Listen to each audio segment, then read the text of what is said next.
geger pengakuan, mengejutkan Marcel Radival atau yang beken disapa pesulap merah terkait pernikahan poligami yang dijalaninya selama ini dan kini berujung prahara pasca istri pertama pergi selamanya. Langkahnya untuk berpoligami terjadi sejak tahun 2022 silam ketika ia menikahi Ratu Rizky Nabila tanpa sepengetahuan istri pertamanya Tika Mega Lestari. Status poligami pesulap merah baru diketahui Tika istri pertama Justeru di saat kondisi kesehatannya memburuk, tepatnya di bulan Juli 2025 lalu. Kabar itu sempat membuat kalbu Tika mengguncang panas nan hebat lantaran tidak mau menerimanya. Kondisinya sempat adem, namun panas lagi karena pesulap merah menduga ada yang memanas-manasinya. Lantas, siapa yang dituding pesulap merah yang membuat rumah tangganya kembali guncang belakangan ini? Apa pula yang membuat keluarga almarhumah Tika tampak merasa gerah dengan sikap pesulap merah pada detik-detik Tika pergi selamanya? Seperti apa klarifikasi dari pesulap merah dan ibunda almarhumah Tika terkait prahara yang kini memanas? Mengapa ibunda almarhumah Tika menuntut pesulap merah meminta maaf? Pemirsa, bersama Intens Investigasi, kami hadirkan kabar terkini, terpercaya, dan teraktual. Tetapi sebelumnya, jangan lupa untuk like, subscribe, dan juga share channel YouTube ini.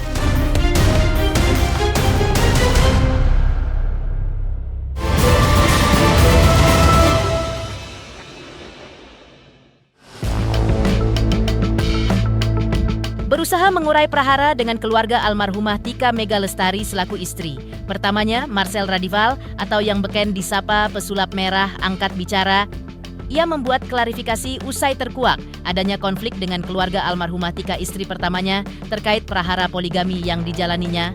Pada kesempatan baru-baru ini, pesulap merah mengungkap awal dirinya memutuskan untuk berpoligami dengan menikah Ratu Rizky Nabila.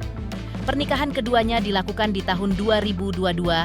Ia mengungkap alasan dirinya memilih langkah berpoligami dengan Ratu Rizky dan ia pun mengakui bahwa Tika sebelumnya tidak mengetahui terkait langkah poligami yang diambilnya.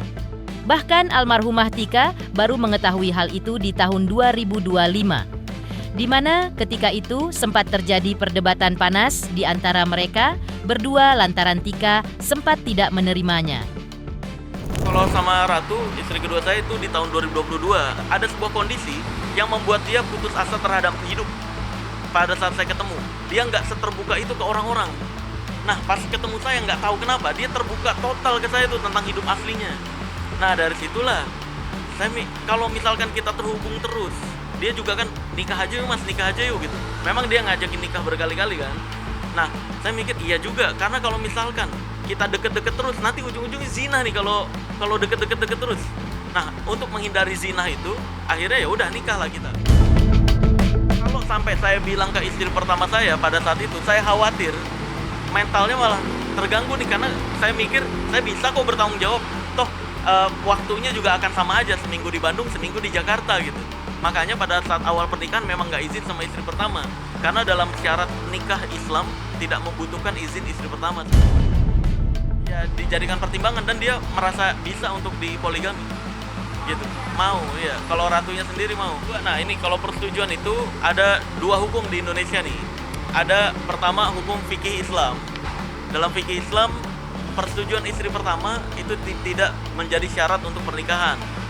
Nah kalau ada yang kedua, hukum Indonesia. Hukum Indonesia ini menurut kesepakatan di Indonesia, izin istri pertama itu diwajibkan untuk pengurusan dokumen. Betul, 2022 nggak tahu, dia baru tahu di 2025 bulan Juli. Nah saya mikir pelan-pelan saya bisa lah ngomong sama yang pertama gitu, semoga bisa saling memaklumi. Saya awalnya gitu, di 2025 bulan Juli pas tahu, ya awalnya berantem saling nggak terima dan semacamnya. Pesulap merah juga mengungkap bahwa seiring berjalannya waktu, ketika istri pertama sudah tahu bahwa dirinya dimadu, hubungannya dengan istri kedua sebenarnya sudah membaik alias mulai akur. Dan itu terjadi setelah 3 tahun pernikah pesulap merah dengan istri kedua, hingga komunikasi antar mereka pun sempat terajut dengan baik, di mana mereka saling telepon dan juga chatting curhat ataupun berbagi. Menurut pesulap merah keduanya, bahkan sampai menjadi teman yang akrab dan kompak.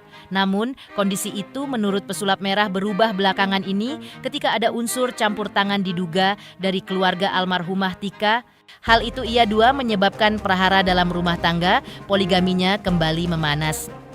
Tensi panas itu berujung pada sikap pasrah dari pesulap merah bahwa dirinya pun tidak masalah jika memang ia sudah tidak dianggap lagi sebagai bagian dari keluarga oleh pihak keluarga almarhumah Tika.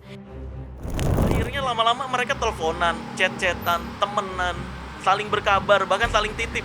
Ketika istri pertama saya ke Korea, itu ada tuh omongan istri pertama saya ke Ratu, titip Mas Haris ya, titip Mas Marcel ya gitu, titip saya ya, karena saya mau ke Korea dulu nih gitu.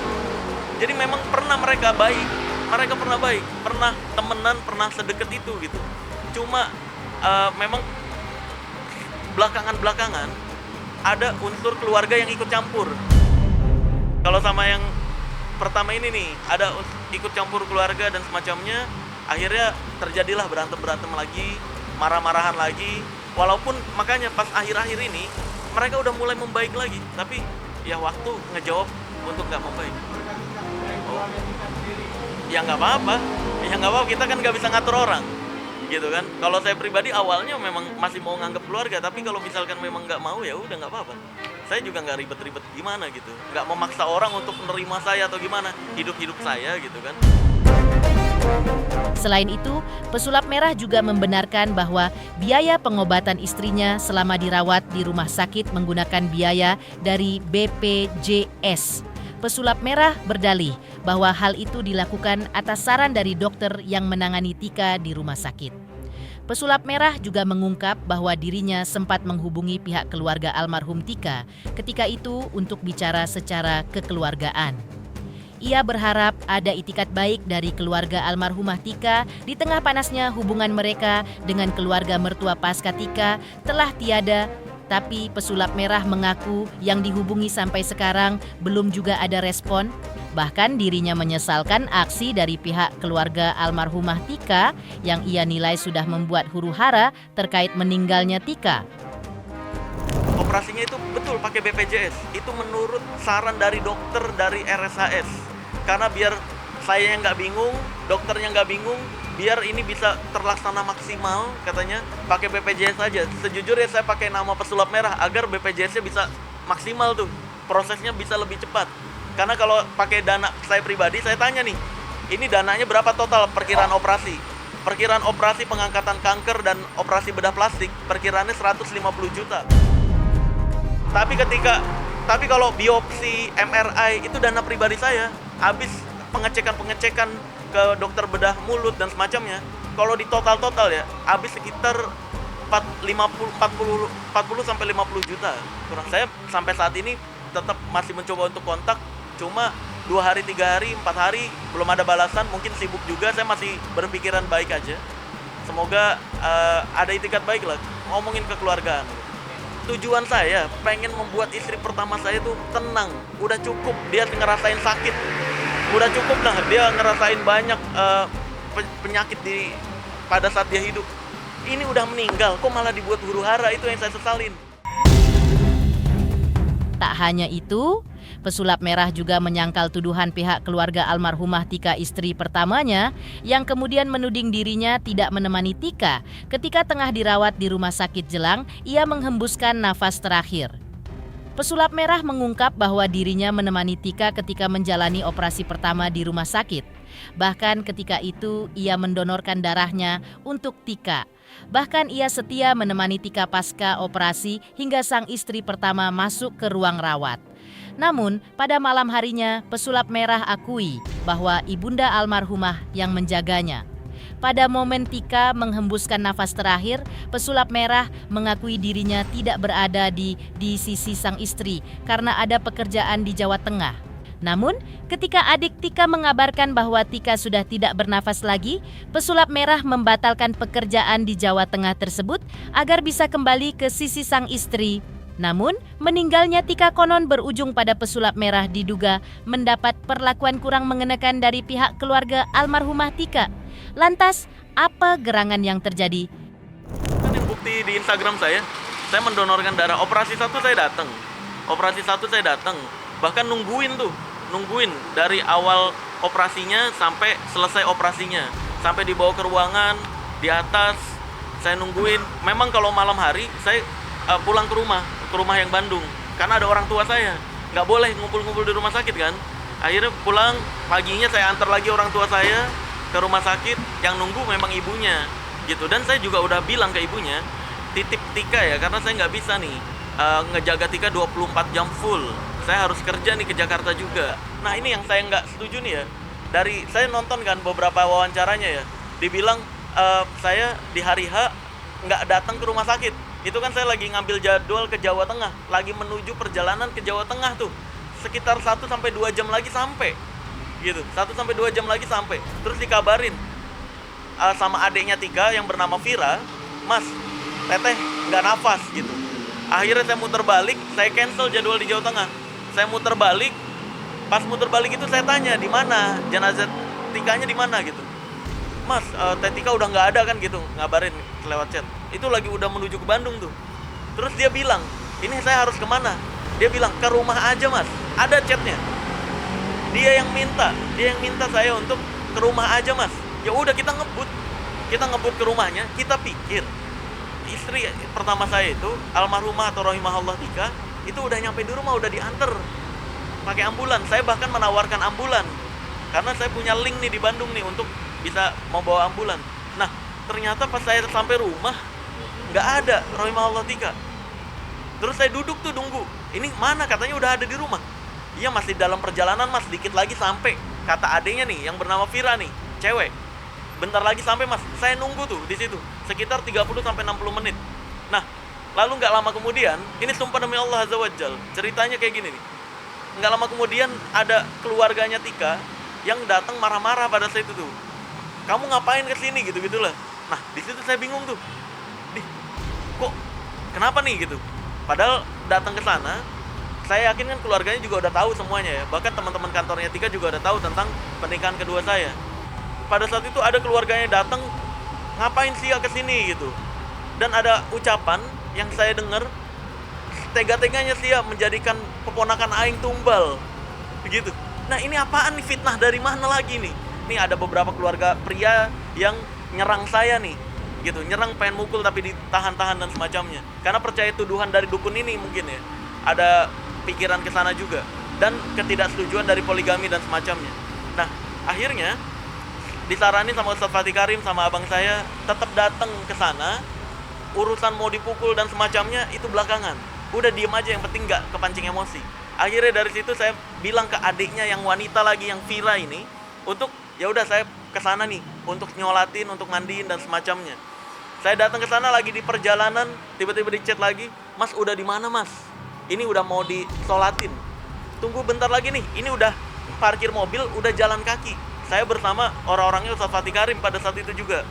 Nah, akhirnya pas saya lagi jalan kaki, tiba-tiba, "Mas, udah selesai disolatinnya. Mas Marcel tunggu di kuburan aja, di pemakamannya." Jadi memang di skip. Jadi makanya saya ngerasa dijebak banget di situ gitu. Saya mati suaminya, tapi malah mereka sholatin sendiri, mandiin sendiri, terus tiba-tiba dibawa ke pemakaman. Ya udah, akhirnya saya di pemakaman. Nah, di pemakaman itulah saya ketemu terakhir kali istri pertama saya. Di sisi lain, curahan hati ibunda almarhumah Tika, yaitu Ibu Endang, bongkar perlakuan pesulap merah. Lantas, benarkah pihak keluarga istri pertama menuntut permintaan maaf dari pesulap merah? Pemirsa Intens Investigasi, jangan lupa saksikan terus Intens Investigasi dan pastikan jangan lupa untuk like, subscribe, share, dan juga komen. Tim redaksi Intens Investigasi juga mengucapkan banyak terima kasih kepada semua subscribers hingga channel Intens Investigasi kini menuju 4 juta subscribers.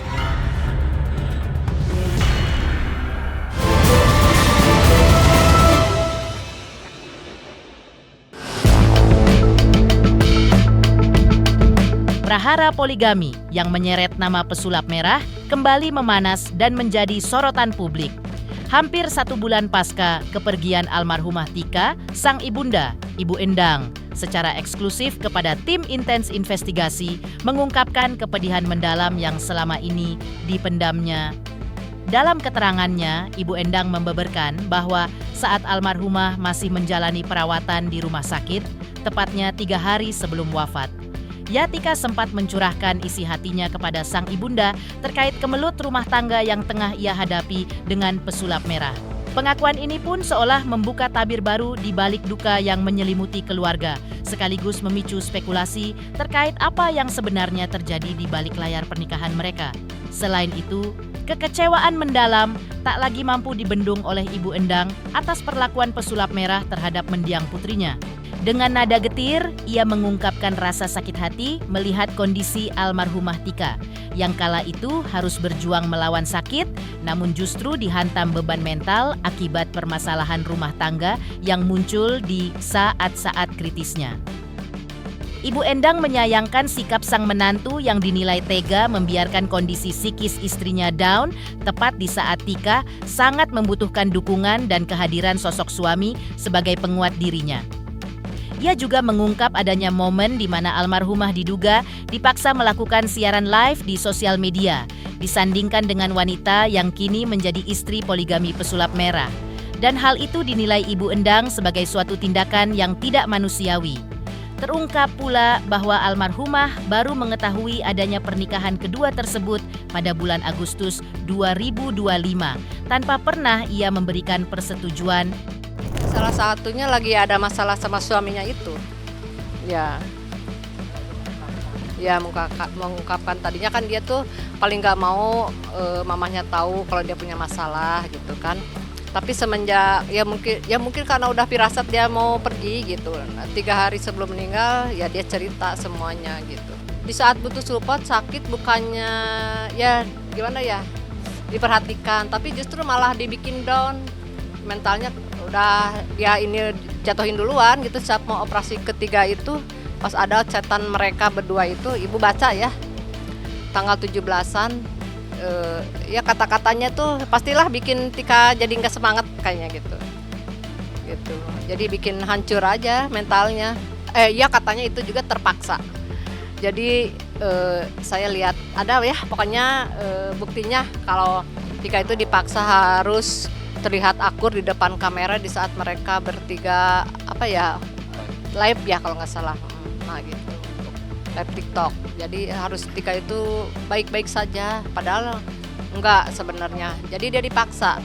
Pasti kebayang lah walaupun dia duduk bareng pasti hatinya sakit kan ya, emosi gitu pasti seperti itu ya. Soalnya kan Tika bilang juga ke temennya gitu ya, dia tuh dari nol katanya gitu sama saya, sekarang dia udah jadi sama orang lain gitu. Karena Tika di situ kan sakit hati banget gitu. Apalagi kan mereka nggak ada niat baik untuk minta maaf atau gimana, kan nggak ada sama sekali gitu. Jangan bawa-bawa nama almarhum lah. Kalau buat ini mah ya silahkan aja, mereka mau poligami mau apa silahkan, tapi jangan bawa-bawa almarhum menyetujui atau apa gitu. Karena almarhum tidak pernah tahu pernikahan mereka. Almarhum tahu mereka poligami itu kemarin Agustus 2025, tahunnya di situ. Jadi kalau mereka nikah tahun 2022 ya itu mah justru nggak tahu almarhum gitu. Tuh ya kan mungkin ke istrinya bilang mau syuting mau apa, mungkin ternyata di sana gitu kan. Hingga detik ini, pihak keluarga menyebutkan bahwa diduga tidak ada itikat baik maupun permohonan maaf dari pesulap merah atas luka mendalam yang dialami almarhumah Tika semasa hidupnya. Bahkan, sang ibu juga sampai enggan untuk mengenal pesulap merah lagi ke depan jika ia belum juga meminta maaf kepada keluarganya. Tangis Ibu Endah pun pecah ketika ia mengungkap bahwa ia masih kangen akan sosok putri tercintanya. Sehingga kali ini ia mengenak pakaian almarhumah yang ia kenakan saat berangkat ke rumah sakit untuk dirawat. Selain itu, persoalan harta dan peninggalan almarhumah kini turut mencuat setelah Ibu Endang membeberkan fakta mengejutkan terkait akses ke rumah yang pernah ditempati Tika dan pesulap merah. Ibu Endang mengungkap bahwa seluruh kunci rumah tersebut kini telah diganti oleh pesulap merah, sehingga pihak keluarga tidak dapat masuk untuk menjalankan amanah terakhir almarhumah. Padahal sebelum wafat, Tika telah mengamanatkan kepada sang ibunda agar barang-barang pribadinya segera dipindahkan. Namun akses yang tertutup rapat ini kian memperkeruh hubungan antara keluarga almarhumah dengan pesulap merah. Ya kalau nyakitin anak saya, harusnya kan ya minta maaf lah gitu, gimana gitu kan. Ya kalau andai kan keluarga kesal banget, wajar kan gitu. Karena dia udah nyakitin anggota keluarga kita gitu. Ya sakit hati ya, seorang ibu anak perempuan yang disayang gitu harus mengalami seperti itu. Pasti ibu kecewa banget gitu. Kenapa sih sampai begitunya ke anak saya gitu.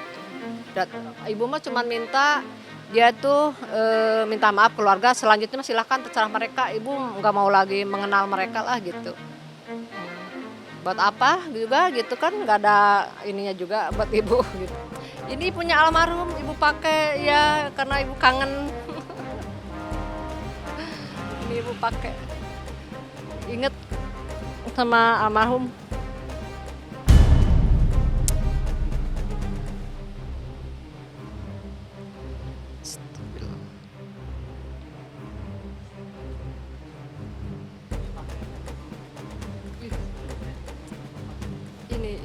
Ini suka dia pakai gitu kan. Ini dipakai waktu mau ke rumah sakit, dia pakai ini gitu kan. Jadi ya ibu merasa hangat aja pakai ini karena bekas beliau gitu kan.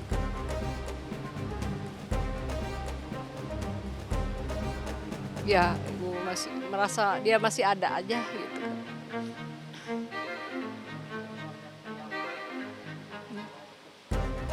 Ya ibu sebenarnya ya kalau di rumah juga ibu berusaha untuk tidak melihat pakaiannya dulu gitu, karena ibu kebayang-bayang terus gitu kan. Terus belum bisa saya ambil, masih di rumahnya di sana karena saya udah nggak bisa masuk ke rumahnya. Sama beliau udah diganti kunci gemboknya semua tanpa izin ke ibu, padahal dia tahu kalau kunci rumah ada di ibu gitu, tapi dia tanpa izin udah mengganti semuanya gitu. Padahal almarhum amanat sebelum meninggal itu minta tolong diambilin barang-barangnya. Kalau dia udah pulang ke rumah katanya, kan dia rencana tuh pulang dari rumah sakit mau diam di rumah ibu dulu karena kerja lagi cuti 1 tahun dia tuh. Jadi selama belum sembuh pengobatan di rumah ibu dulu biar deket ke rumah sakitnya gitu. Tapi ternyata ada laporan dari tetangganya ke ibu, katanya ibu pagar gembok sama rumah diganti kunci-kuncinya gitu kan. Oh nggak tahu ibu gitu, iya bu ini ada yang ganti katanya gitu. Terus ibu tanya ke beliau, bilangnya ya bu saya ganti semua menjaga keamanan, bilangnya gitu. Ya maksudnya nggak tahu apa takut kita nyuri apa di sana, saya juga nggak tahu ya gitu. Ya sakit banget lah, ibu sakit banget, sakit merasa gimana ya, belum bisa mewujudkan harapan anak gitu ya, pengen ngambil barang-barangnya seperti itu gitu kan. Di sisi lain, ibu dari almarhumah Tika Megalestari, yaitu Ibu Endang, menunjukkan barang-barang peninggalan almarhumah Tika di detik-detik terakhir hidupnya ketika masih dirawat di rumah sakit. Lantas, apa saja barang-barang peninggalan almarhumah Tika tersebut yang kini menjadi kenang-kenangan bagi ibundanya? Pemirsa Intens Investigasi, jangan lupa saksikan terus Intens Investigasi dan pastikan jangan lupa untuk like, subscribe, share, dan juga komen. Tim redaksi Intens Investigasi juga mengucapkan banyak terima kasih kepada semua subscribers hingga channel Intens Investigasi kini menuju 4 juta subscribers.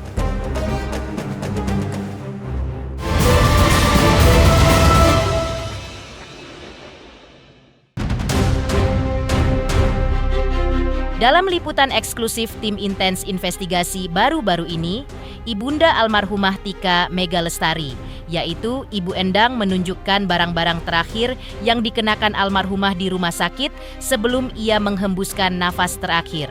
Di antaranya adalah baju piyama dan bantal kesayangan yang sering peluk. Keduanya menjadi barang peninggalan yang mengingatkan sang ibunda akan sosok putri tercintanya di momen genting hidupnya berjuang untuk bertahan. Namun, justru ia pergi selamanya. terlepas dari berbagai polemik yang kini terisa. Namun kepergian Tika dalam hitungan minggu jelang bulan suci Ramadan tiba, tentu saja diharapkan akan terurai satu demi satu. Ini baju almarhum saat di rumah sakit. Sebenarnya ada beberapa sih, tapi ibu udah lupa nyimpannya di mana, lagi belum dicari. Ini yang dipakai terus gitu kan. Sampai terakhir tuh udah operasi ketiga tuh udah nggak bisa pakai baju kan, ini terbalut perban, jadi susah pakai baju. Jadi cuma ditutupin gini aja paling gitu. Ya teringat terus lah sama almarhum kan gitu, seenggak. Ya kenang-kenangan yang bisa ibu miliki cuman baju-baju sisa dari rumah sakit aja itu. Baju tidur ini kan gitu, pokoknya ya gitulah pokoknya. Di rumah sakit pakai ini terus gitu, ada gantinya sih 2 gitu ya, tapi lagi ibu laundryin belum ambil gitu kan. Pemirsa Intens Investigasi, jangan lupa saksikan terus Intens Investigasi dan pastikan jangan lupa untuk like, subscribe, share, dan juga komen. Tim redaksi Intens Investigasi juga mengucapkan banyak terima kasih kepada semua subscribers. Hingga channel Intens Investigasi kini menuju 4 juta subscribers.